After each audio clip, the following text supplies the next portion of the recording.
अस्सलाम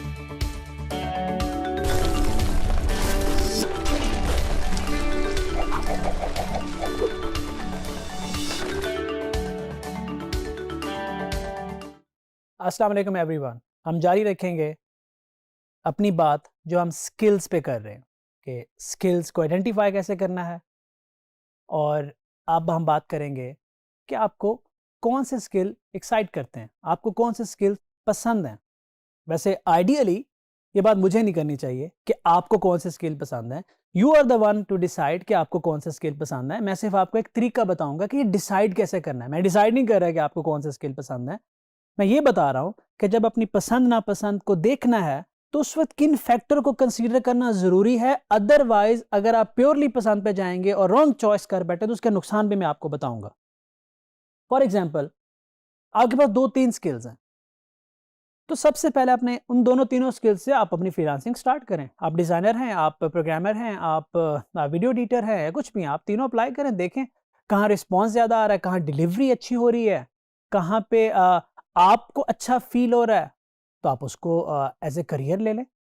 लेकिन एक बात जो मैं यहाँ पे आपका ध्यान लेके जाऊंगा एक पॉइंट पे, वो ये है, वो बहुत इंपॉर्टेंट है। जब आप इनिशियली डिसाइड कर रहे होते हैं तो स्किल्स की नेचर जरूर समझें कि वो उनकी आउटपुट किस हिसाब से आएगी। फॉर एग्जाम्पल, आउटपुट का भी मतलब बताता जाऊंगा कि आपको लगा ट्रेंडिंग एनालिसिस करने के बाद, डिमांडिंग स्किल्स को देखने के बाद, यार 3D में बहुत पैसे हैं,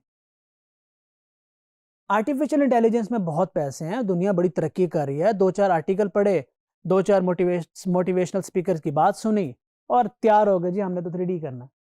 भाई करो, आप कर भी सकते हो, लेकिन समझो कि उसकी नेचर क्या है। For example, 3D designing is something जिसमें काम बहुत ज्यादा होता है और रिजल्ट बहुत देर से आता है। तो जब तक रिजल्ट नहीं आएगा, क्लाइंट आपको पे भी नहीं कर रहा, आप सब्र भी करना पड़ रहा है, उसके अंदर फोकस भी ज्यादा रहना पड़ रहा है। तो सब्र और फोकस ज्यादा चाहिए, पर जब रिजल्ट आता है तो पैसे भी ज्यादा मिलते हैं।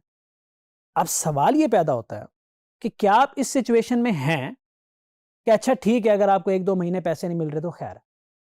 इनिशियली यूजुअली ऐसा नहीं होता। आप करते क्या हो, आप ऐसा स्किल अडॉप्ट करते हो जिसमें आपको जल्दी जल्दी आउटपुट मिले। डिजाइन्स हैं, वर्डप्रेस है, इस तरह के छोटे छोटे स्किल सेट हैं जिनको आप लेके आगे बढ़ते हो, फौरन फौरन से काम करते हो, फौरन से पैसा आता है, अपने आप को थोड़ा स्टेबल करते हो, अपने आप को थोड़ा और बेहतर करते हो, अपना सर्कल ठीक करते हो, और फिर आहिस्ता आहिस्ता अपने स्किल पॉलिश भी करते जाते हो, इमर्ज भी करते जाते हो, और एक वक्त होता है आप 3D और AI और ब्लॉकचेन जैसे लेटेस्ट टेक्नोलॉजी की बात कर रहे होंगे इंशाल्लाह। क्योंकि अगर हमारे मुल्क में ये लेटेस्ट टेक्नोलॉजी कोई ला सकता है तो वो आप लोग हैं। अब बूढ़े लोग ये नहीं कर सके, नहीं कर सकते वो वाला सफर तय। आप यंग जनरेशन हो, आप लेके आओगे। लेकिन अगर आज आप डायरेक्ट इस चीज पे जंप कर जाओगे, प्रोसेस को फॉलो किए बगैर, तो कोलैप्स कर जाओगे। तो स्किल्स की नेचर को अंडरस्टैंड करना बहुत जरूरी है इससे पहले कि आप फ्रस्ट्रेट हो। देखें, मैं आपको अपनी एग्जांपल देता हूं। अगेन, स्किल सीखने के लिए क्या चाहिए होता है? मेनली फोकस, सुकून, तवज्जो। अगर आपको फिक्र है कि शाम को घर में खाना कैसे पकेगा, अपनी या भाई बहन के स्कूल की फीस कैसे देनी है, इस तरह की 10,000 टेंशन आपके दिमाग पे सवार हैं, तो आप मुझे बताएं क्रिएटिविटी कहां से आएगी, फोकस कहां से आएगा, तवज्जो कैसे दे पाएंगे? हुआ मेरे साथ। तो मैंने क्या किया, मैंने computer operator as a typist job start की। सबसे पहले अपनी वर्चुअल यूनिवर्सिटी की फीस निकाली कि मैंने इस यूनिवर्सिटी में 3,000 महीना तो देना। उस वक्त 3500 3,000 महीना फीस थी। 3,000 मेरी सैलरी थी और 3500 फीस थी। मैनेज कर पाता था मैं।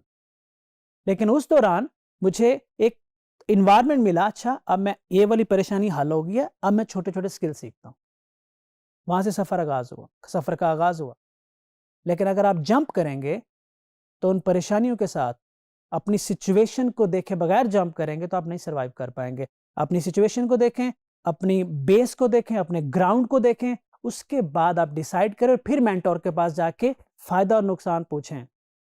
आज आप मुझसे पूछेंगे कि इरफान भाई बताएं हमने क्या करना है, और मैं आपसे कहूंगा जाओ ब्लॉकचेन कर लो। मुझे ये तो नहीं परवाह कि यार आप अगले महीने के पैसे आपके घर कहाँ से आएंगे, क्योंकि मुझे तो नहीं पता। इसलिए मेंटर से ये नहीं पूछना कि मैंने क्या करना है, मेंटर से ये पूछना है इन चीज़ों में से बताएं, फ़ायदा और नुकसान चीज़ों का मुझे बताएं, मुझे नॉलेज दें, उसमें मैं डिसाइड करूँगा मुझे क्या करना है। और बट अगेन कीजिएगा वो जो आपको यहाँ से पसंद हो, जिसमें आपका दिल लगे। अगर आप ऐसा कुछ कर रहे हैं तो बहुत लंबे अरसे तक कर पाएंगे।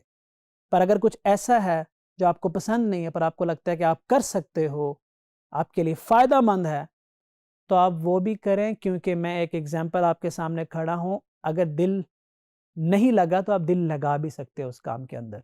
अल्लाह ने आपको सलाहियत दी है, कौन सी? Power of adjustment. Thank you.